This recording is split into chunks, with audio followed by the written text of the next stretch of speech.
আজ আমরা আলোচনা করব ইউক্রেন নিয়ে, একটি দেশ যা ইউরোপের মানচিত্রে অত্যন্ত গুরুত্বপূর্ণ অবস্থান দখল করে আছে।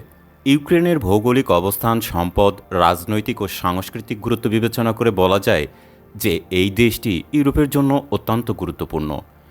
ইউরোপের স্থিতিশীলতা এবং উন্নয়ন ইউরোপের সামগ্রিক স্থিতিশীলতা এবং উন্নয়নের জন্য অপরিহার্য। বলা যায় ইউক্রেনের গুরুত্ব ইউরোপের জন্য সবসময়ই বেশি। বর্তমানে দেশটিতে রাশিয়া সামরিকভাবে আক্রমণ চালিয়ে এর নিকটতম অঞ্চলগুলো রাশিয়ার নিয়ন্ত্রণে নিলেও ইউক্রেন সেটা পুনরুদ্ধারের জন্য সর্বশক্তি নিয়োগ করে ফিরিয়ে আনার চেষ্টা করছেন। এই ব্যাপারে ইউক্রেনকে সব দিক থেকে সাহায্য করছে ইউরোপ এবং আমেরিকা। ইউক্রেন ইউরোপের পূর্ব দিকে অবস্থিত একটি দেশ। এর উত্তরে বেলারুশ, পশ্চিমে পোল্যান্ড, স্লোভাকিয়া এবং হাঙ্গেরি, দক্ষিণে মলডোভা এবং কৃষ্ণসাগর এবং পূর্বে রাশিয়া অবস্থিত। ইউক্রেনের ভূমি প্রধানত সমতল, কিন্তু দক্ষিণ পশ্চিমে কার্পেথিয়ান পর্বতমালা এবং ক্রিমিয়ান উপদ্বীপ রয়েছে। দেশটির মধ্য দিয়ে ডনেপ্রো নদী প্রবাহিত হয়, যা ইউক্রেনের অর্থনীতিতে গুরুত্বপূর্ণ ভূমিকা পালন করে। ইউক্রেনের মোট আয়তন প্রায় 603,628 বর্গ কিলোমিটার। আয়তনের দিক থেকে এটি ইউরোপের দ্বিতীয় বৃহত্তম দেশ, রাশিয়াকে বাদ দিলে। মোট জনসংখ্যা প্রায় 4,30,00,000।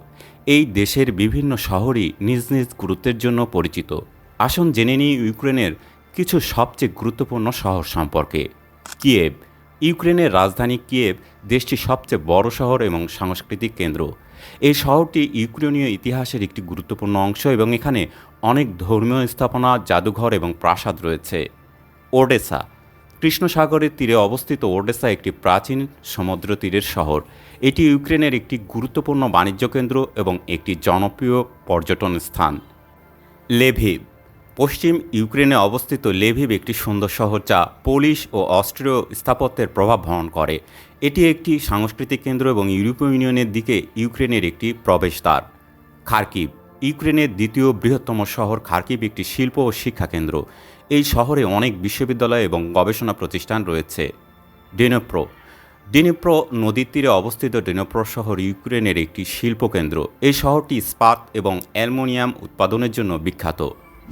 ইউক্রেনের রাজনৈতিক পরিস্থিতি ক্রমাগত পরিবর্তনশীল, তাই এই শহরগুলোর গুরুত্ব ও অবস্থানও সময়ের সাথে পরিবর্তিত হতে পারে। ইউক্রেন খনিজ সম্পদে সমৃদ্ধ। দেশটি বিশ্বের বৃহৎ ইস্পাত উৎপাদন এবং বিশ্বের শীর্ষ দেশগুলির মধ্যে একটি যা ম্যাঙ্গানিজ উৎপাদন করে। এছাড়াও ইউক্রেনের তেল, গ্যাস, কয়লা এবং অন্যান্য খনিজ সম্পদ রয়েছে। কৃষিও ইউক্রেনের অর্থনীতিতে গুরুত্বপূর্ণ ভূমিকা পালন করে। দেশটি বিশ্বের অন্যতম বৃহৎ গম উৎপাদক। ইউক্রেন ইউরোপের রাজনীতিতে একটি গুরুত্বপূর্ণ দেশ। দেশটির স্থিতিশীলতা ইউরোপের সামগ্রিক স্থিতিশীলতার জন্য অপরিহার্য। ইউক্রেনের পশ্চিমে ইউরোপীয় ইউনিয়ন এবং পূর্বে রাশিয়া অবস্থিত। এই দুই মহাশক্তির মধ্যে ইউক্রেন একটি প্রভাবশালী অঞ্চল। ইউক্রেনের ইউরোপীয় ইউনিয়নের যোগদান ইচ্ছা রয়েছে, যা রাশিয়ার সাথে উত্তেজনা সৃষ্টি করেছে। ইউক্রেনের একটি সমৃদ্ধ সংস্কৃতি রয়েছে। ইউক্রেনীয়রা স্লাভিক জনগোষ্ঠীর অন্তর্গত এবং তাদের নিজস্ব ভাষা, সাহিত্য, সঙ্গীত এবং রীতিনীতি রয়েছে। ইউক্রেনীয় সংস্কৃতি ইউরোপীয় সংস্কৃতির একটি অবিচ্ছেদ্য অংশ। ইউক্রেনের ভৌগোলিক অবস্থান, সম্পদ, রাজনৈতিক ও সাংস্কৃতিক গুরুত্ব বিবেচনা করে বলা যায় যে এই দেশটি ইউরোপের জন্য অত্যন্ত গুরুত্বপূর্ণ। ইউক্রেনের স্থিতিশীলতা এবং উন্নয়ন ইউরোপের সামগ্রিক স্থিতিশীলতা এবং উন্নয়নের জন্য অপরিহার্য। পাশাপাশি রাশিয়ার সীমান্ত অঞ্চল হওয়ার কারণেও ইউক্রেন তাদের জন্য খুবই গুরুত্বপূর্ণ একটি অঞ্চল, যা কোনোভাবেই রাশিয়া চাইছে না তাদের প্রভাবমুক্ত হোক। অন্যদিকে পশ্চিমারাও চাইছে ইউক্রেনকে রাশিয়ার প্রভাবমুক্ত করতে। এই টানাটানিতে ইউরোপের গুরুত্বপূর্ণ এই দেশটি এখন যুদ্ধের মতো খারাপ পরিস্থিতির মধ্যে দিয়ে যাচ্ছে। এই ভিডিওটি যদি আপনাদের ভালো লেগে থাকে তাহলে অবশ্যই সাবস্ক্রাইব করে আমাকে সাপোর্ট করবেন। আমি আপনাদের প্রতি কৃতজ্ঞ থাকব।